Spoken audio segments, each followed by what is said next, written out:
नमस्कार, बहुत स्वागत है आपका हमारे इस खास कार्यक्रम खबर देश प्रदेश में। मैं हूं आपके साथ प्रज्ञा मिश्रा और मैं हूं आपके साथ निकिता कश्यप। आज एक बार फिर से हम आप लोगों के बीच में लौट आए हैं अपनी खास पेशकश के साथ और देश से लेकर प्रदेश के हर चप्पे चप्पे की खबर के साथ, जहां हम आपको आज के इस एपिसोड में लेकर चलेंगे काले अध्याय से लेकर एनकाउंटर तक, तो वहीं बड़े हत्याकांडों की जानकारी तक। तो चलिए बिना किसी देरी के शुरुआत करते हैं बड़ी खबर से। तो 25 जून यानी आज 1975 की रात जब तत्कालीन प्रधानमंत्री इंदिरा गांधी ने आपातकाल की घोषणा की तो सरकार विरोधी हर शख्स जेल की सलाखों के पीछे भेज दिया गया। 21 महीने तक देश में आपातकाल लगा। आपातकाल के भारतीय लोकतंत्र के इतिहास का एक ऐसा अध्याय जिसकी स्मृति 5 दशक बाद भी धुंधली नहीं हुई। बिल्कुल। और देखिए प्रज्ञा, इसमें सबसे ज्यादा सोचने वाली और स्तब्ध करने वाली बात यह है कि उस दौर में हजारों लोग बिना मुकदमे के ही जेलों में भर दिए गए थे। समाचार पत्रों पर सेंसरशिप लगा दी गई थी और असहमति को लेकर भी अपराध जो है वो पूरे तरीके से माना गया था और साथ ही साथ जो नागरिक स्वतंत्रताओं पर आधारभूत अंकुश थे वो पूरे तरीके से लगा दिए गए थे। और आज जब देश आपातकाल 91वीं बरसी मना रहा है, तब उस दौर के प्रत्यक्षदर्शी और संघर्ष झेलने वाले लोग उसे केवल राजनीतिक घटना के रूप में नहीं, अपने जीवन के निर्णायक अनुभव के रूप में भी याद करते हैं। बिल्कुल निकिता, किसी ने भूमिगत प्रेस के जरिए लोकतंत्र की आवाज बचाने की कोशिश की तो किसी ने जेल की काल कोठरी में भविष्य के सपने गढ़े। किसी ने गिरफ्तारी और यातना के बीच लोकतांत्रिक मूल्यों को थामे रखा तो किसी ने अपने घर के दरवाजे आंदोलनकारियों के लिए खोल दिए। इन लोगों की स्मृतियों में आपातकाल केवल दमन और भय का प्रतीक नहीं है।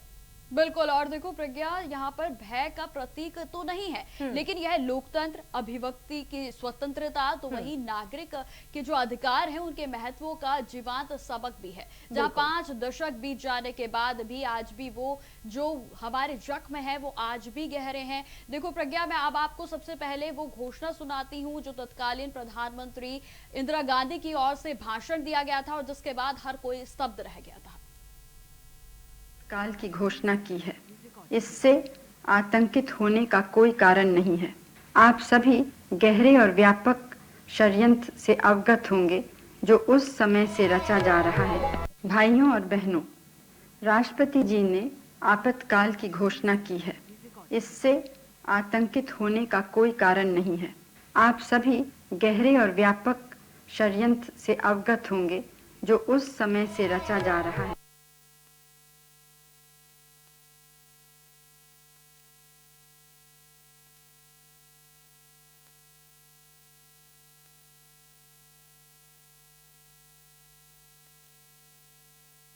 रक्षक सेनानियों को अब तक याद है। बिल्कुल प्रज्ञा, देखो, और जो पुलिस की रूह कपाने वाली पिटाई वहां उस समय की गई थी, जुल्म के नए नए तरीकों को झेलने वाले सेनानी अब भी उन्हें याद करते हैं तो वो सिहर जाते हैं, पूरी तरीके से कांप उठते हैं। शहर में लगभग 150 से ज्यादा लोकतंत्र के सेनानी और हजारों लोग ऐसे हैं जिन्होंने 21 महीने के आपातकाल में यातनाएं सही थी, जहां 12 साल के बच्चे से लेकर 80 साल तक के बुजुर्ग तक उनके परिवारों ने आपातकाल में दिए गए जुर्मों को सहन किया था। बिल्कुल निकिता, शाहगंज निवासी धनराज करमचंदानी ने उनमें से एक व्यक्ति थे जिन्होंने इस पूरी यातनाओं को झेला था। राष्ट्रीय स्वयंसेवक संघ से जुड़े धनराज करमचंदानी बताते हैं कि आपातकाल की घोषणा होते ही उन्हें जेल में बंद कर दिया गया था। तब उनकी पत्नी गर्भवती थी और परिवार में कोई भी कमाने वाला नहीं था। तो बिल्कुल देखो प्रज्ञा कि यहाँ पर सोचने वाली बात बेहद ही स्तब्ध करने वाली है, क्योंकि ये वो दौर था जिसे कि आज भी कोई याद नहीं करना चाहता है। बिल्कुल। आपातकाल में जेल में उन पर भी जुल्म हुए तो वहीं सेनानियों ने भी उनके साथ भूखा हड़ताल कर दी थी। पुलिस की पिटाई के साथ साथ उनके नाखून तक भी खींच दिए गए थे। लोकतंत्र सेनानी विजय गोयल बताते हैं कि उनके साथ उनके छोटे भाई संजय गोयल को पुलिस ने जेल भेजा था और जहां संजय तब सेंट जॉन्स इंटर कॉलेज के 7वीं के छात्र थे। बिल्कुल निकिता, और बताया जा रहा है कि पुलिस ने उन्हें पकड़ा और 1.5 महीने तक उन्हें जेल में रखा गया। वो तब 12 साल के सबसे छोटे आंदोलनकारी थे। उन्होंने जेल से ही अपनी परीक्षा दी थी। आपातकाल की 91वीं बरसी पर आपको बता दें निकिता, प्रधानमंत्री नरेंद्र मोदी ने भी स्वतंत्रता, समानता और बंधुत्व की बात कही है। उन्होंने कहा कि आज हम उन सभी लोगों को श्रद्धांजलि देते हैं जिन्होंने भारत के इतिहास के सबसे काले दौर यानी आपातकाल के दौरान लोकतांत्रिक मूल्यों की मजबूती से रक्षा की थी। बिल्कुल बिल्कुल। और प्रज्ञा, अब मैं आपको वो मुख्य बातें बताना चाहूंगी, जीएफएक्स के माध्यम से भी हम अपने दर्शकों को समझाने की कोशिश करते हैं कि आपातकाल का वो दृश्य यानी कि 25 जून 1975 की तारीख लोकतंत्र के सबसे काले दौर की 91वीं बरसी आज देश मना रहा है। 21 महीने का यह आपातकाल था और जहां आज इस बरसी को पूरे देश भर में मनाया जा रहा है। बिल्कुल, ग्राफिक्स के जरिए निकिता हम समझाते हैं कि आपातकाल की 91वीं बरसी जो है वो बनाई गई थी। बिल्कुल, इसमें जो बड़ी बातें हैं निकिता, नागरिक स्वतंत्रताओं पर कड़े प्रतिबंध लगाए थे। लोकतंत्र सेनानियों को जेल में यातनाएं झेलनी पड़ी थी। लोकतंत्र सेनानी सहित कई ऐसे कार्यकर्ता थे जिन्हें बंदी बना दिया गया था। 150 से अधिक लोकतंत्र सेनानी आज भी उस दौर के गवाह हैं। बिल्कुल। तो देखिए, देश में आपातकाल जो है वो पूरे 21 महीने तक चला था। हजारों लोगों को बिना मुकदमे ही जेल में भर दिया गया था, जहां प्रेस और सेंसरशिप पूरे तरीके से लगा दी गई थी। प्रेस पे तमाम प्रतिबंधों को लागू कर दिया गया था। आपातकाल में नागरिक स्वतंत्रताएं पूरी तरीके से छीन ली गई थी। नागरिक स्वतंत्रताओं पर कड़े प्रतिबंध लगाए गए। लोकतंत्र सेनानियों ने जेल में यातनाएं झेली और वो यातनाएं केवल यातनाएं नहीं बल्कि रूह को कपा देने वाले जुर्म थे। जहां 150 से ज्यादा ऐसे लोकतंत्र सेनानी हैं जो भी उस दौर के आज भी इसके गवाह बने हुए हैं। बिल्कुल निकिता, आपातकाल की 91वीं बरसी पर हम दर्शकों को ये दिखाना चाहते हैं कि आखिर उस दौर में क्या क्या हुआ था। 21 महीने तक ये पूरा आपातकाल चला था, जिसमें जितने भी कार्यकर्ता थे, स्वतंत्रता सेनानी थे, उन्हें यातनाएं झेलनी पड़ी थी। जो लोग जेल में मौजूद थे उन्हें कड़ी सजा दी जा रही थी। सेंसरशिप, मीडिया, इन सभी चीजों पर बैन लगा दिया गया था।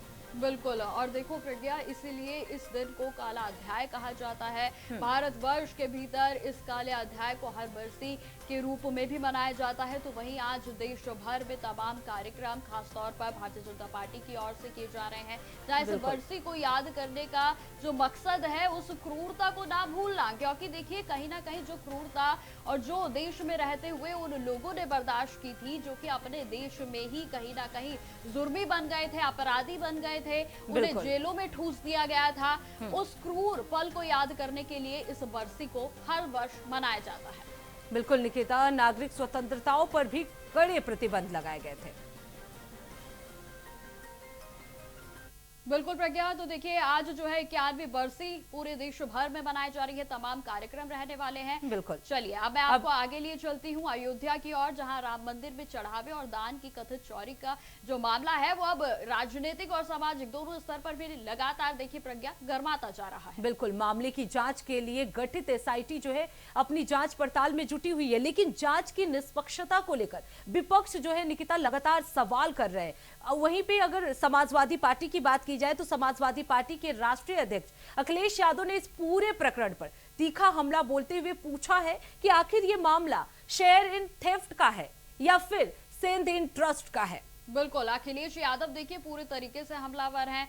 एसआईटी की प्रक्रिया लगातार जारी है, जहां समाजवादी पार्टी के कई नेताओं का दावा यह भी है कि मंदिर परिसर से नकदी के साथ साथ सोना चांदी भी गायब किया गया है। यानी कि देखिए एक तरीके से कहा जा सकता है प्रज्ञा कि जो विपक्ष है वो पूरा इस मामले को लेकर भारतीय जनता पार्टी को घेरने में लगा है और शुरुआत से ही इस पर लगातार जो सवाल है वो विपक्ष की ओर से उठाए जा रहे हैं। क्या कुछ उनका कहना है, हम अपने इस खास रिपोर्ट में समझते हैं। अयोध्या के राम मंदिर में चढ़ावे और दान में कथित चोरी का मामला अब सियासी और प्रशासनिक दोनों स्तरों पर गर्माता जा रहा है। एसआईटी की जांच जारी है, लेकिन विपक्ष लगातार सवाल उठा रहा है। समाजवादी पार्टी प्रमुख अखिलेश यादव ने एसआईटी पर तंज कसते हुए पूछा कि क्या एसआईटी का मतलब शेयर इन थेफ्ट है या सेंध इन ट्रस्ट। वहीं सपा विधायक ने दावा किया कि मंदिर से नकदी के साथ सोना चांदी भी गायब हुआ है और अब तक एफआईआर दर्ज ना होना कई सवाल खड़े करता है। एसआईटी का मतलब क्या है? शेयर इन थेफ्ट है क्या? कहें सेंध इन ट्रस्ट।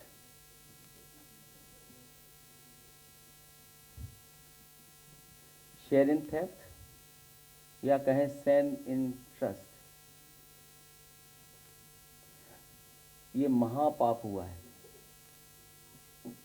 और आस्था से खिलवाड़ हुई है। पूरे प्रदेश और देश का जो चढ़ावा था, अंतर्राष्ट्रीय स्तर पे भी चढ़ावा था, और हमारे सनातनी परंपराओं पे प्रश्न लगे, कम से कम आस्था और सनातनी परंपरा से भेदभाव नहीं करेंगे, उसे कम से कम सच्चाई सामने लाने का काम करेंगे। 11 दिन बीत गए हैं, पूरा देश दुनिया जान गई है कि भगवान राम के मंदिर में चोरी हुई है, डकैती हुई है और उनके आभूषण तक गायब हो गए हैं, मुकुट गायब हो गया है, शिलाएं गायब हो गई हैं, लेकिन अभी तक वहाँ कोई FIR कायम नहीं हुए है, क्योंकि भाजपा की सरकार जो दोषी हैं उन्हें बचाने का काम कर रही है। इतनी वहाँ पर सुरक्षा के बाद ये चोरी कैसे हो गई, और 500 CCTV कैमरे लगे हुए थे, उसके बाद भी ये चोरी कैसे हो गई, अभी तक जो है सरकार ने FIR कायम क्यों नहीं किया।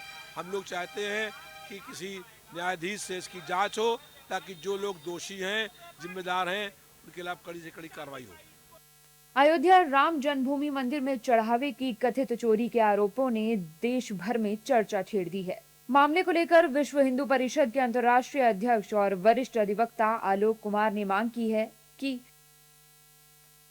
इस प्रकरण में तत्काल FIR दर्ज की जाए, जांच प्रक्रिया को तेज किया जाए और मामले की सुनवाई फास्ट ट्रैक कोर्ट में रोजाना आधार पर हो। उनका कहना है कि यदि जांच में किसी की संलिप्तता सामने आती है तो दोषियों को कड़ी से कड़ी सजा मिलनी चाहिए।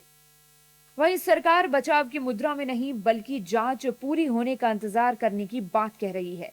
यूपी सरकार में मंत्री संजय निषाद का कहना है कि जांच कानूनी तरीके से चल रही है और अगर किसी तरह की सच्चाई सामने आती है तो आगे से ऐसा नहीं होना चाहिए। मंत्री योगेंद्र उपाध्याय ने भी कहा है कि SIT ने और समय मांगा है और फिलहाल जांच एजेंसियों को अपना काम करने देना चाहिए। देखिए, SIT ने जांच की है और अभी जांच और करने के लिए भी समय मांगा है, इसलिए जिसकी जांच कोई एक सरकारी एजेंसी कर रही है उस पर कोई भी कमेंट करना अभी उचित नहीं होगा। जांच प्रभावित ना हो, जांच निष्पक्ष हो, इसलिए इस पर जांच अधिकारियों के ऊपर ही छोड़ देना चाहिए। देखिए, देश में संवैधानिक व्यवस्था है, उसके मुताबिक माननीय मुख्यमंत्री को धन्यवाद दूंगा, उन्होंने तुरंत कहा कि भाई 15 दिन इंतजार करिए और दूध का दूध पानी पानी होगा, जो उसमें दोषी होंगे सजा।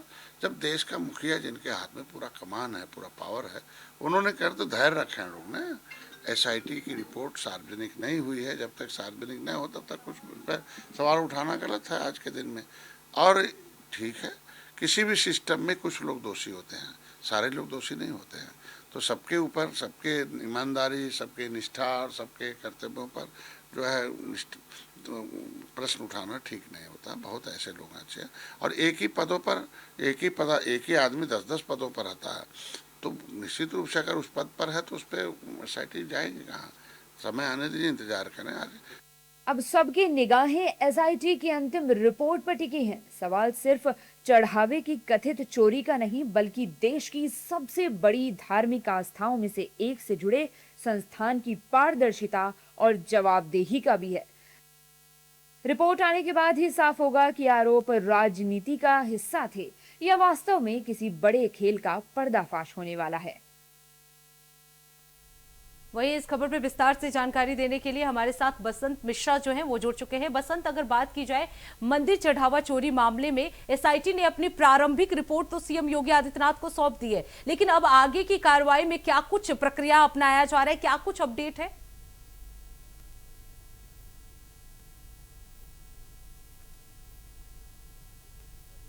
बता दूं, जो SIT की टीम अयोध्या में जांच कर रही थी उसमें प्रारंभिक रिपोर्ट उसने मुख्यमंत्री को सौंप दी है। उसके अलावा उसने ये भी बोला था कि हमको और थोड़ा टाइम दिया जाए, क्योंकि देखिए ये देश की आस्था से जुड़ा मामला है, आम जनमानस की आस्था से जुड़ा मामला है। उसको लेकर के SIT चाहती है कि किसी प्रकार की कोई कोताही न बरती जाए, हर तरीके से हर पहलू पर जाँच पड़ताल करके ही रिपोर्ट सौंपी जाए।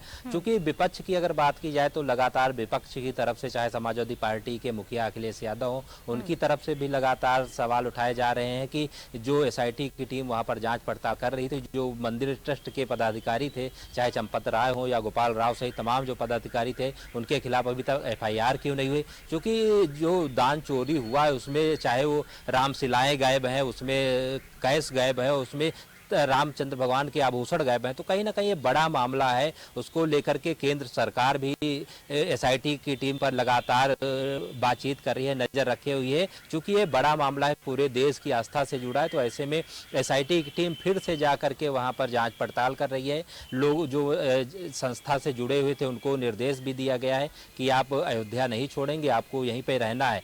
तो जो भी संदिग्ध एसआईटी के नजर में आ रहे हैं उनके खिलाफ कार्रवाई की बात कही जा रही है। तो देखिए लगातार एसआईटी की टीम जांच पड़ताल कर रही है, उसी के चलते एक प्रारंभिक रिपोर्ट। तो एक बड़ा अपडेट यह भी सामने आ रहा है कि संजय सिंह भी अयोध्या पहुंच चुके हैं। क्या कुछ अपडेट है? क्योंकि अब ये मामला जो है वो पूरे तरीके से सुर्खियों में बना हुआ है। वो लखनऊ पहुंच चुके हैं और जांच का विस्तार जो है वो लगातार देखने को मिल रहा है। और देखो बसंत, कहीं ना कहीं ये बात अब पूरे तरीके से सत्यता के साथ सामने आ रही है कि भारतीय जनता पार्टी बचाव के पक्ष में नहीं बल्कि जांच के पक्ष में है। बसंत,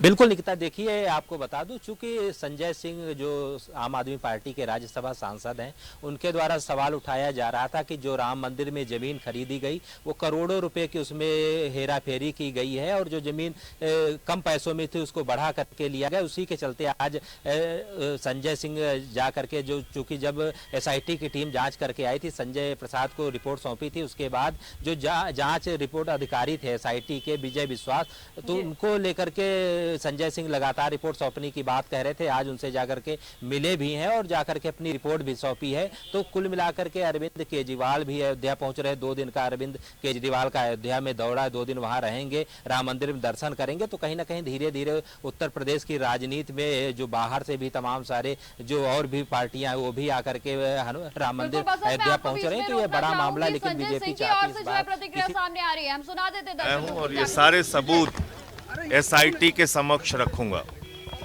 ये लगभग 11 जमीनों से और 2 ऐसे दस्तावेज अगर आप मिला लेंगे तो लगभग 13 जमीनों से जुड़े हुए दस्तावेज हैं, उसमें हुए घोटाले हैं। ये सारे कागजात अभी एसआईटी को सौंपे।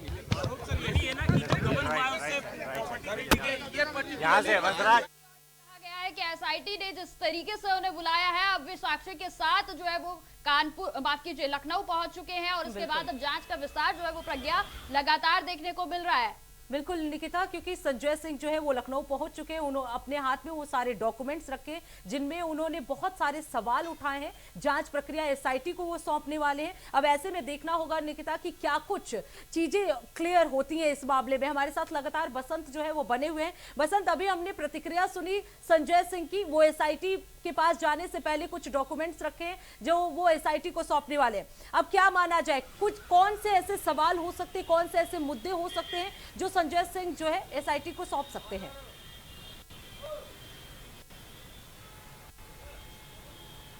देखिए, बिल्कुल प्रज्ञा, आपको बता दूं, संजय सिंह विजय विश्वास पंत जो लखनऊ के कमिश्नर हैं उनसे जाकर के मुलाकात की है और साथ में उन्होंने 5-6 बिंदुओं पर अपनी बात रखी। जो जमीन खरीदी गई थी तो उसकी रजिस्ट्री कहाँ हुई थी और जो जमीन ली गई थी किससे ली गई है, साथ में जो कमेटी का अध्यक्ष था वो कौन है। तो ऐसे तमाम सारे जो दान चढ़ावा आया है उसकी जो दान चढ़ावा आ रहा था उसका लेखा जोखा कहाँ है। और साथ में उन्होंने ये भी कहा है कि जो रामशिलाएं गायब हुई थी या जो सोना चांदी जो आभूषण गायब हैं, जो चढ़ावा श्रद्धालुओं ने चढ़ाया था, उनको रसीद क्यों नहीं दी गई। तो तमाम सारे पहलुओं को लेकर के विजय विश्वास पंत से संजय सिंह मिले हैं, अपनी जांच रिपोर्ट रखी है, जो चूंकि अपनी रिपोर्ट रखी है उनको सौंपी है। साथ में अब देखा यह जाएगा कि एसआईटी की टीम फिर से अयोध्या जाएगी, जांच पड़ताल करेगी। चूंकि संजय सिंह लगातार आरोप लगाते आ रहे थे कि जो अयोध्या में जमीन खरीदी गई है वो करोड़ों रुपए का उसमें घोटाला है। जो जमीन 2 करोड़ की थी वो 18 करोड़ की दिखाई पाई गई है।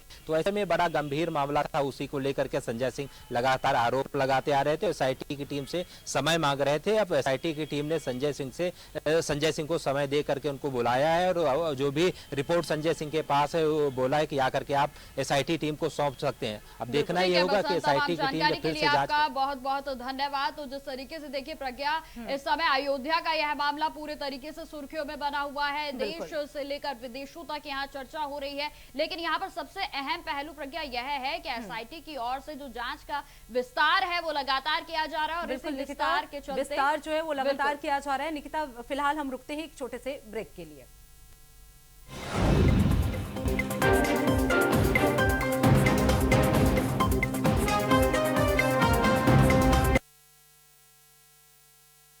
तो ब्रेक के बाद एक बार फिर से स्वागत है आप सभी का। खबरों में आगे बढ़ते हैं और आपको अयोध्या की ओर ही लिए चलते हैं, क्योंकि देखिए अयोध्या राम मंदिर चढ़ावा चोरी मामले में अब उत्तर प्रदेश के पूर्व मंत्री की ओर से भी बड़ा बयान जो है वो सुर्खियों का बन चुका है, जहां उनका कहना था कि लुटेरे करोड़ों रुपए राम मंदिर से लूट कर ले गए और जहां भगवान राम को लेकर भी उनकी ओर से कई बातें कही गई थी। अपने इस बयान से स्वामी प्रसाद मौर्य महामंडलेश्वर विष्णु दास के निशाने पर अब आ गए हैं। उन्होंने नाराजगी जताते हुए यह भी कह दिया है कि जो भी उनकी जीप काट कर लेकर आएगा वे उन्हें 5 लाख का इनाम देंगे। लेकिन सबसे पहले मैं आपको सुनाती हूं कि आखिर स्वामी प्रसाद की ओर से क्या कुछ कहा गया था।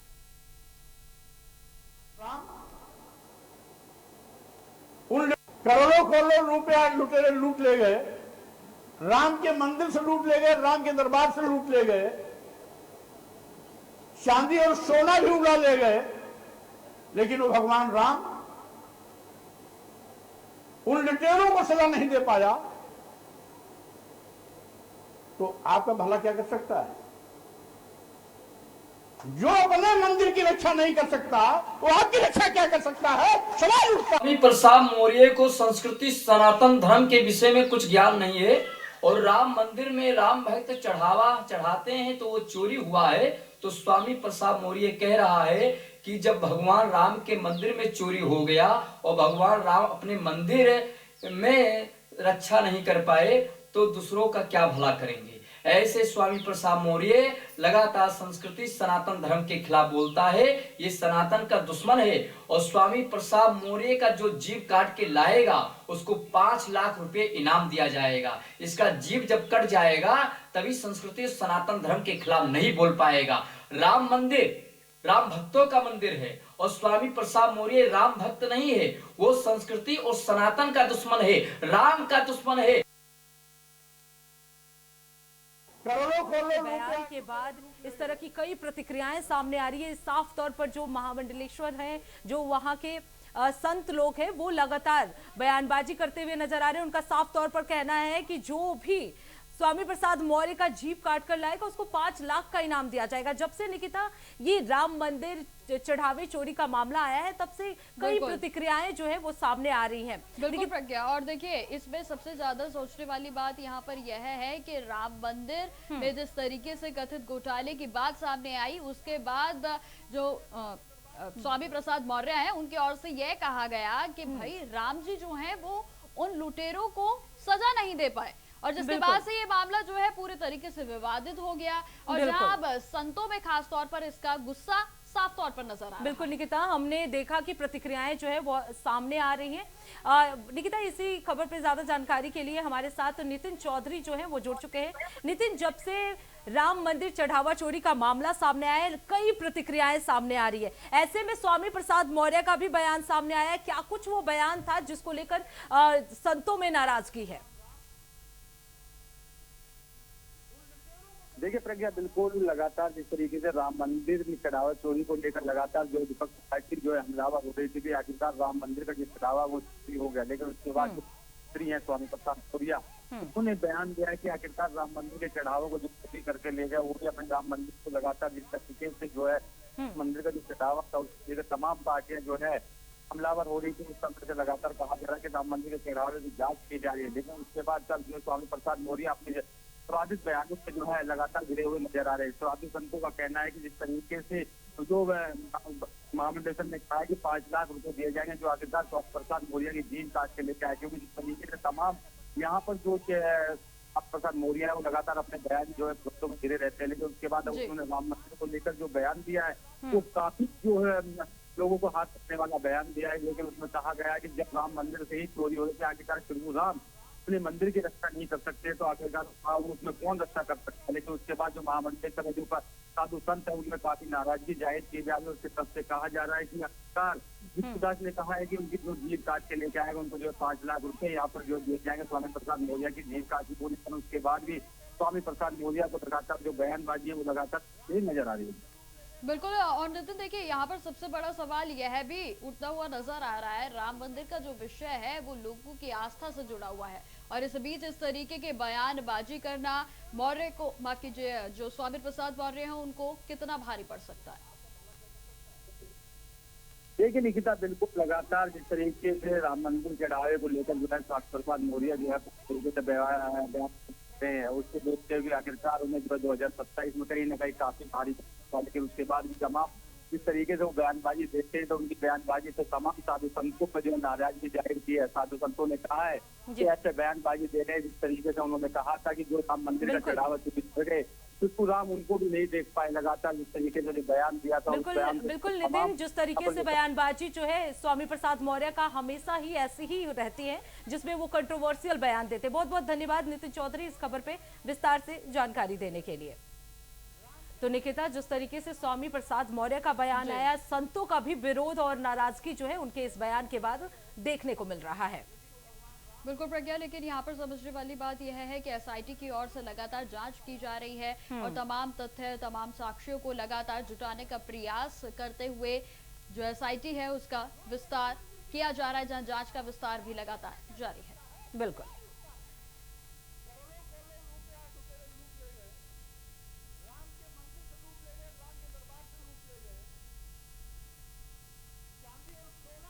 तो अब रुक कर लेते हैं अगली खबर की ओर। अलीगंज अग्निकांड के बाद अब लखनऊ विकास प्राधिकरण यानी एलडीए और अग्निशमन विभाग जो है वो फायर सेफ्टी मानकों के उल्लंघन पर बड़ी कार्रवाई शुरू करती है। आपको बता दें निकिता, सीएम योगी आदित्यनाथ के निर्देश पर चलाए जा रहे अभियान के तहत अब शहर के कई प्रमुख कोचिंग संस्थानों पर जांच की गई है। और इसी क्रम में मोशन ग्रेविटी तो वहीं एलान जैसे समेत कई बड़े कोचिंग सेंटर्स हैं जिनको सील कर दिया गया है। प्रशासन का साफ तौर पर कहना है कि जिन संस्थानों में अग्नि सुरक्षा को लेकर जो सेफ्टी के मानक हैं उनको नहीं पाया गया है, उनको तुरंत उन पर कार्रवाई करते हुए सील कर दिया गया है। तो चलिए आपको हमारी खास रिपोर्ट दिखाते हैं संवाददाता अजहर की लखनऊ से। लखनऊ के अलीगंज में हुए अग्निकांड में लगभग 15 बच्चों ने अपनी जान गंवा दी। अब इस पूरे मामले के बाद लखनऊ विकास प्राधिकरण और अग्निशमन विभाग की नींद जागी है। लगातार फायर सेफ्टी मानक जो हैं वो चेक किए जा रहे हैं और कार्रवाइयां की जा रही हैं। इस वक्त हमारी मौजूदगी हजरतगंज इलाके में है। मेरे पीछे की तस्वीरों में आप देख सकते हैं कि ये एलन कोचिंग है और यहाँ पर नीट, आईआईटी, जेईई की तैयारी जो है वो कराई जाती है। तमाम प्रतियोगी परीक्षा की तैयारियां जो है वो यहाँ पर कराई जाती हैं।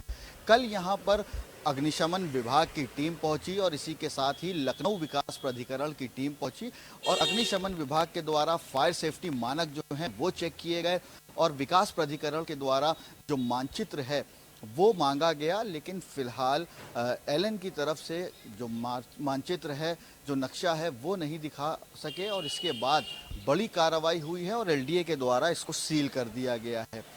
अब बड़ा सवाल ये है कि यहाँ पर जो बच्चे प्रतियोगी परीक्षाओं की पढ़ाई कर रहे थे, जिन्होंने मोटी रकम फीस के नाम पर जमा की थी, अब उनका क्या होगा? उन अभिभावकों का क्या होगा जिन्होंने अपनी मेहनत की कमाई से यहाँ पर लाखों रुपए की फीस जो है वो जमा की थी।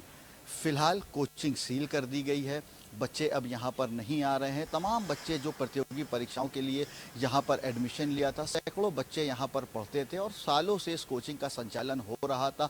मानकों के विपरीत इस कोचिंग का संचालन हो रहा था। बच्चों की जान से साफ तौर से खिलवाड़ जो है वो किया जा रहा था। यहाँ पर कोई इमरजेंसी एग्जिट की व्यवस्था नहीं है, फायर सेफ्टी नॉर्म्स पूरे नहीं हैं और मानचित्र भी पास नहीं है, जिसके बाद लखनऊ विकास प्राधिकरण के द्वारा इस एलन कोचिंग को सील करने का काम किया गया है।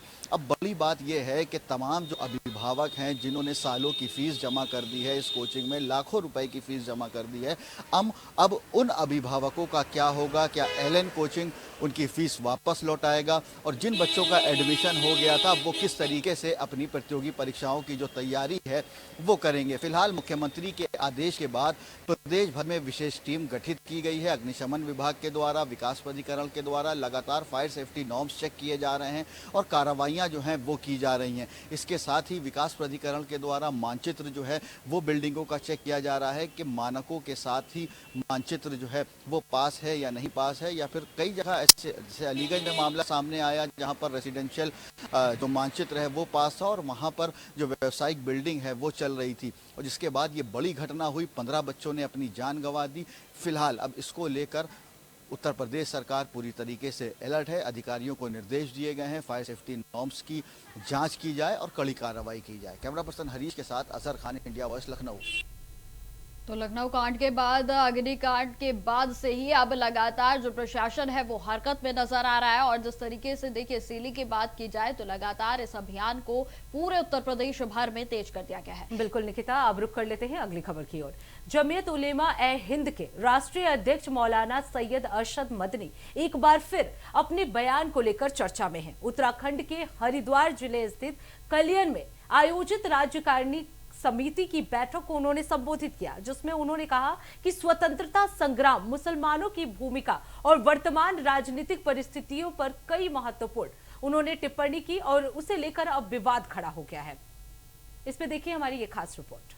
फेंकने के लिए जिहाद करना हर मुसलमान का फर्ज है। फेंकने के लिए जिहाद करना हर मुसलमान का फर्ज है। जमीयत उलेमा ए हिंद के राष्ट्रीय अध्यक्ष मौलाना सैयद अरशद मदनी के भड़काऊ बयान पर न सिर्फ हिंदू धर्मगुरु बल्कि कई मौलाना भी एतराज जता रहे हैं। अरशद मदनी जिहाद को मुस्लिमों का हक बताकर अपनी कौम के अंदर ही नफरती आग पैदा कर रहे हैं। अरशद मदनी की वाणी पर हरिद्वार से लेकर अयोध्या तक के संत भड़क गए हैं। सभी एक सुर में अरशद मदनी की बोली को गलत ठहरा रहे हैं और आईना दिखा रहे हैं।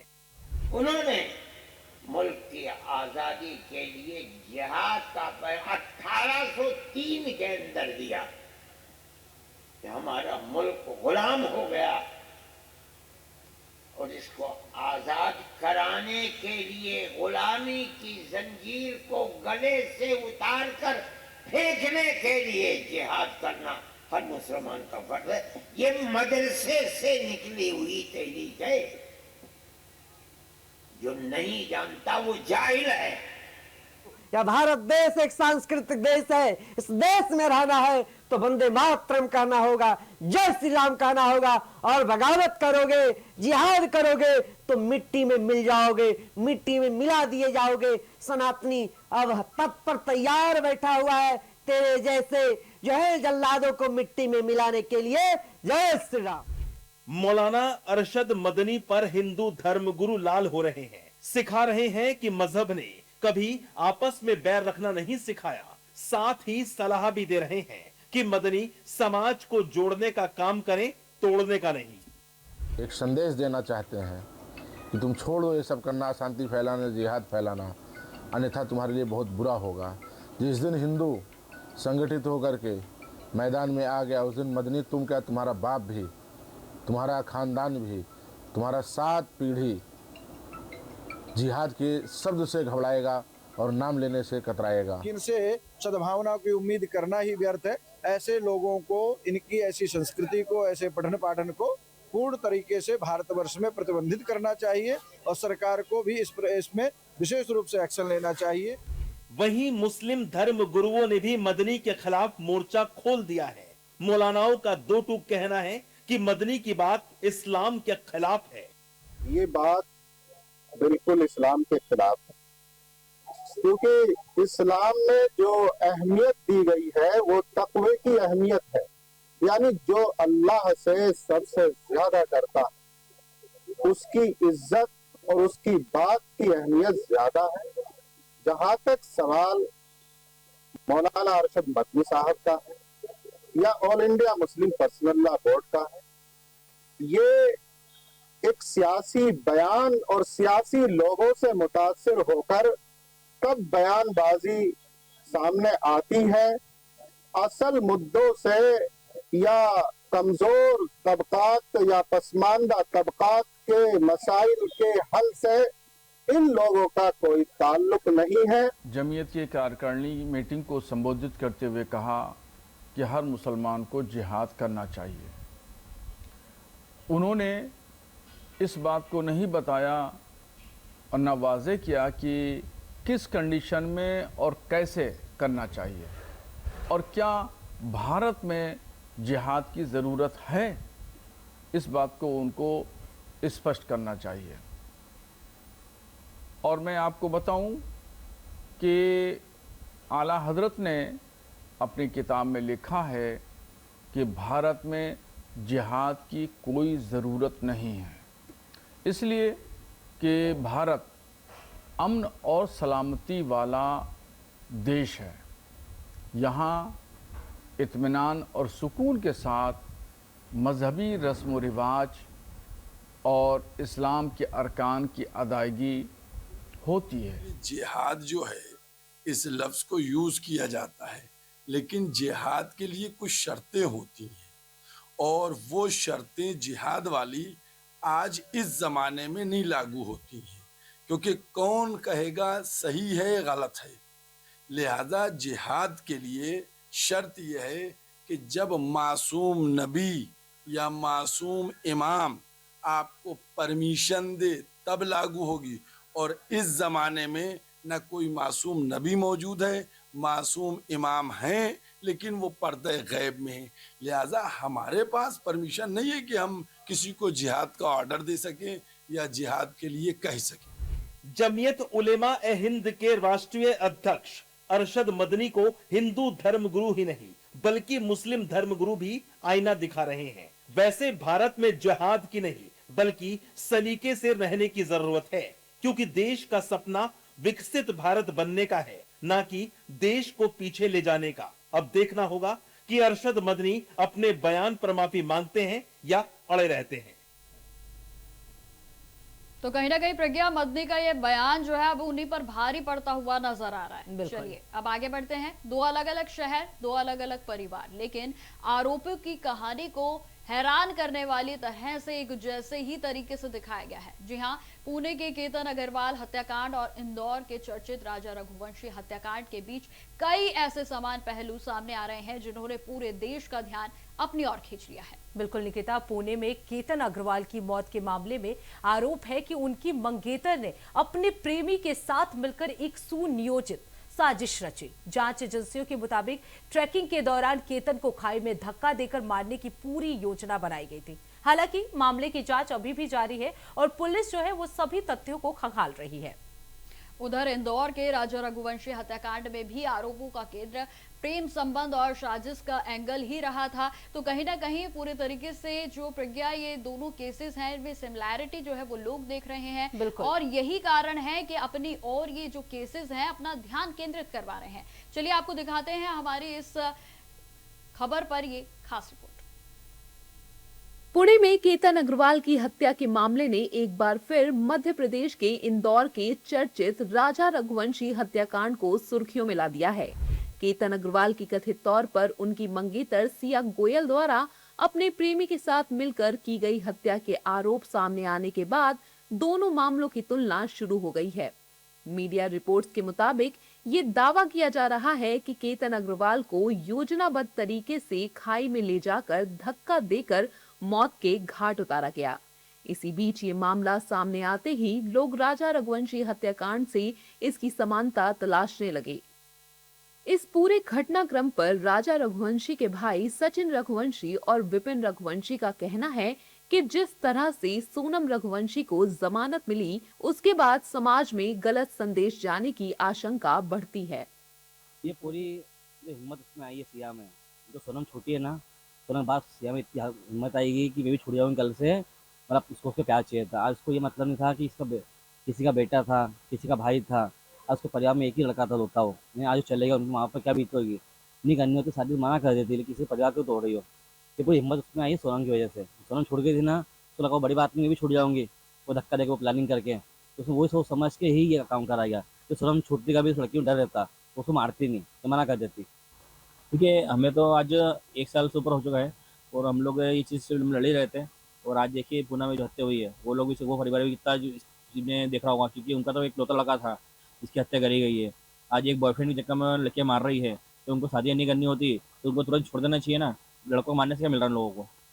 आज सोनम को जेल वापस भेजा जाएगा कभी, तो आगे वाले टाइम में हत्या होना बंद हो जाएगी।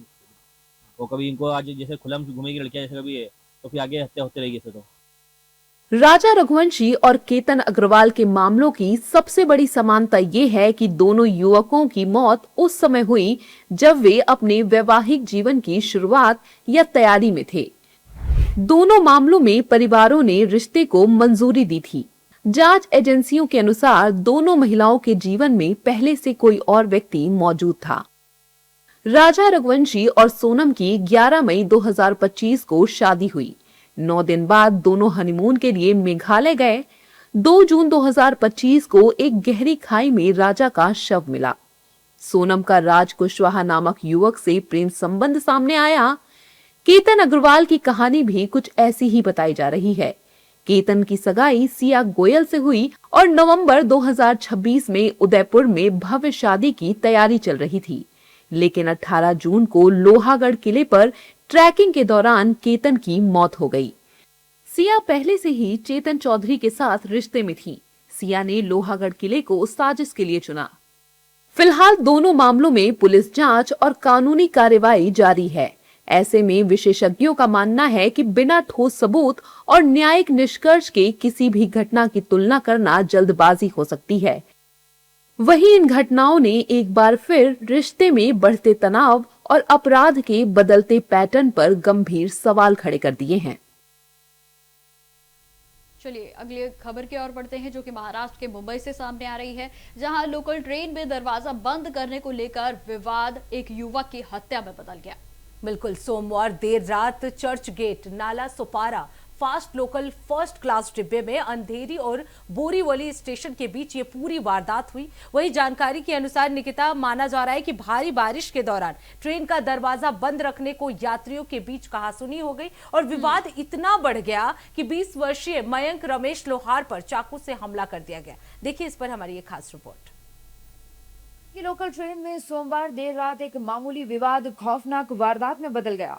भारी बारिश के बीच लोकल ट्रेन का दरवाजा बंद रखने को लेकर हुए झगड़े में 22 साल के युवक की चाकू मारकर हत्या कर दी गई। यह घटना चर्चगेट नाला सुपारा फास्ट लोकल के फर्स्ट क्लास डिब्बे में अंधेरी और बोरीवली स्टेशन के बीच हुई। मृतक की पहचान मयंक रमेश लोहार के रूप में हुई है। पुलिस ने कार्रवाई करते हुए आरोपी रोशन सुवर्णा को कुर्ला इलाके से गिरफ्तार कर लिया है।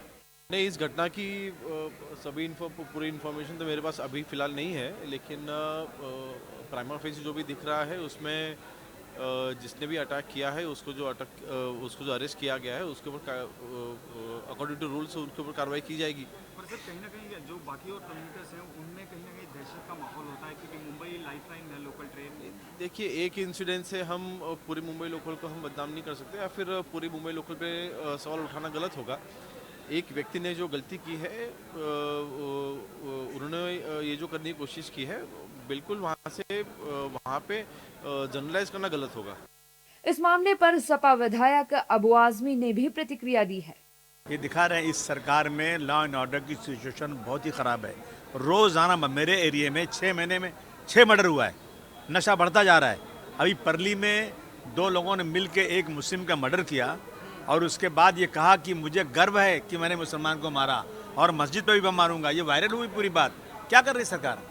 कौन सा एक्शन हो रहा है? अंधेर नगरी चौपट राजा, कुछ बंदिश ही नहीं है, कानून का कोई है ही नहीं, कोई अकाउंटेबिलिटी नहीं है, जिसकी जो मर्जी चाहो कर दो।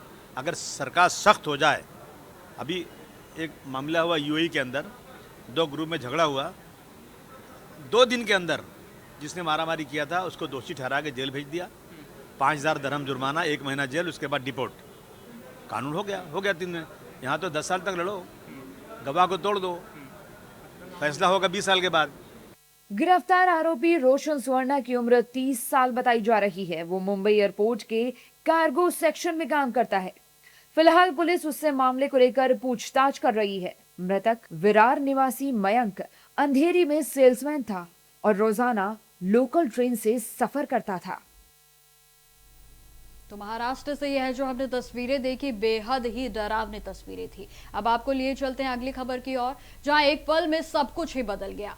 जो घर कल तक सुरक्षित पनाहगाह में थे, आज वे मलबे में तब्दील होते हुए नजर आए हैं।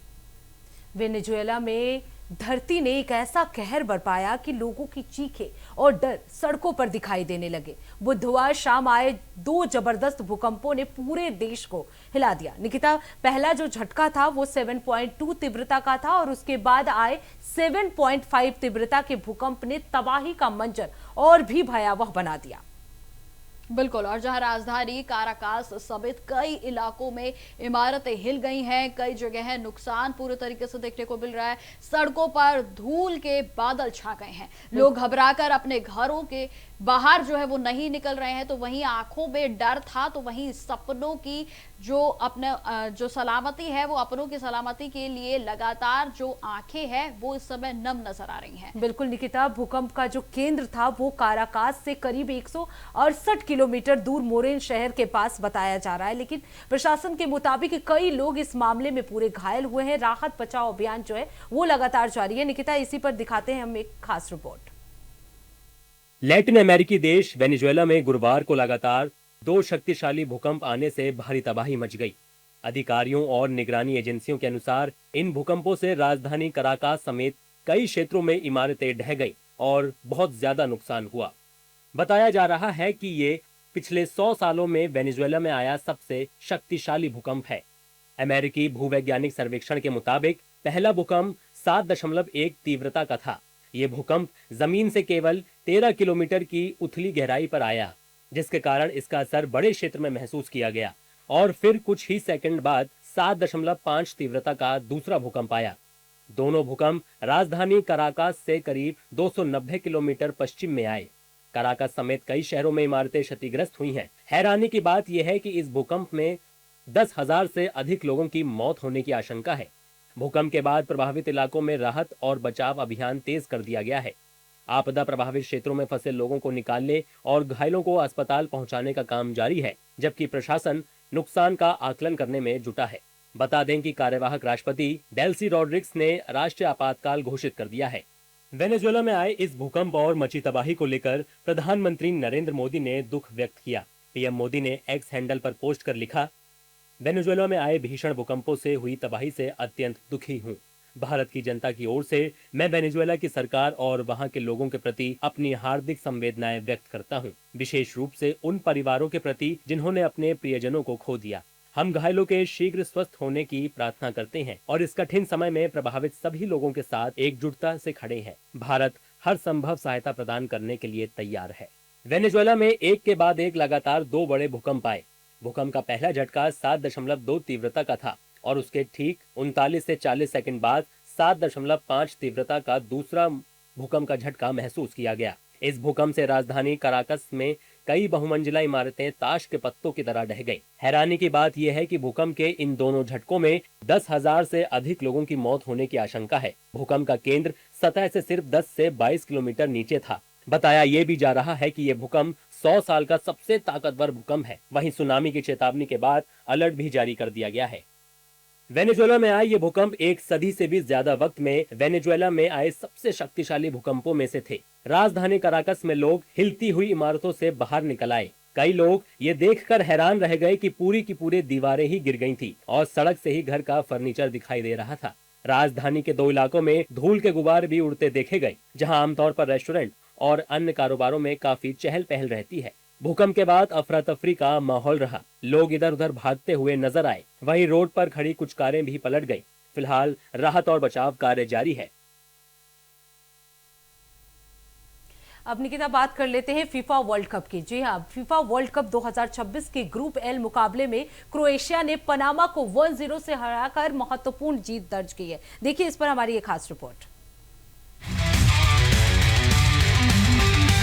फीफा वर्ल्ड कप 2026 के ग्रुप एल मुकाबले में क्रोएशिया ने दमदार प्रदर्शन करते हुए पनामा को 1-0 से हराया। टोरंटो स्टेडियम में मिली इस जीत के साथ ही क्रोएशिया ने 3 अहम अंक भी हासिल किए। क्रोएशिया के खिलाफ मिली हार के साथ ही पनामा के अगले राउंड में पहुंचने की उम्मीदें भी खत्म हो गई है। टोरंटो स्टेडियम में खेले के मुकाबले में दोनों टीमों ने शानदार खेल दिखाया। मैच के 23वें मिनट में पनामा को गोल करने का एक शानदार मौका मिला, जब जोस लुइस रोड्रिगेज ने जोरदार हेडर लगाया, लेकिन क्रोएशिया के गोलकीपर डोमिनिक लिवाकोविच ने शानदार बचाव करते हुए पनामा की कोशिश को नाकाम कर दिया। मैच के 34वें मिनट में क्रोएशिया के एंटे बुदीमीर ने गोल कर क्रोएशिया को 1-0 की बढ़त दिला दी। इसके बाद मैच की समाप्ति तक दोनों टीमों ने गोल करने के प्रयास किए, लेकिन सफलता नहीं मिली। क्रोएशिया ने यह अहम जीत टीम के स्टार खिलाड़ी लूका मॉड्रिक के 200वें मैच में हासिल की। लूका मॉड्रिक फीफा वर्ल्ड कप में क्रोएशिया के पिछले 21 मैचों में लगातार टीम का हिस्सा रहे हैं। तो फिलहाल आज के खबर देश प्रदेश में इतना ही, जिसमें हमने जाना देश से लेकर हर प्रदेश की पल पल की खबर, और जहां स्पोर्ट्स से लेकर हमने आपको अंतर्राष्ट्रीय स्तर तक भी सभी खबरों से अवगत कराया। तो इसी तरह की खबरों के लिए देखते रहिए खबर देश प्रदेश में। फिलहाल के लिए बस इतना ही। नमस्कार।